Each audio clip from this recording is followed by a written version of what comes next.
ഞങ്ങൾക്കിന്ന് കുറച്ച് അവിലും പഴവും തേങ്ങയും പഞ്ചസാര മിക്സ് ചെയ്ത് നമുക്കതിനൊന്ന് കുഴച്ചെടുക്കാം കേട്ടോ. നല്ല ടേസ്റ്റ് ആയിരിക്കും, ഇങ്ങനെ കഴിച്ചു നോക്കണം. അപ്പോൾ ആദ്യം കുറച്ച് അവിലെടുത്ത് ഈ പാത്രത്തിലോട്ട് ഇട്ട് കൊടുക്കാം. അവിലിട്ട് കൊടുത്തു. ഇനി നമുക്ക് പഴത്തിനൊന്ന് തൊലിച്ചെടുക്കാം കേട്ടോ. അയ്യോ,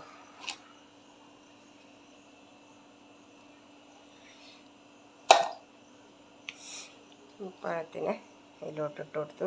ഇനി പഞ്ചസാര ഇട്ട് കൊടുക്കാം. ആവശ്യത്തിനുള്ള പഞ്ചസാര അതിലിട്ട് കൊടുക്കാം.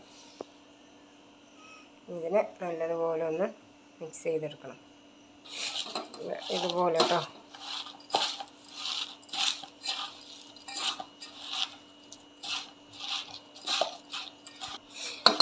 നല്ലതുപോലെ മിക്സായിട്ടുണ്ട് പഴം പഞ്ചസാരയും പാടെ.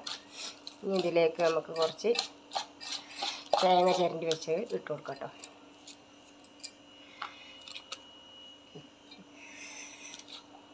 ഒരുപാട് വേണ്ട, നിങ്ങൾക്ക് എത്ര തേങ്ങ വേണം ആവശ്യത്തിനനുസരിച്ച് ഇട്ട് കൊടുത്തോളാം കേട്ടോ.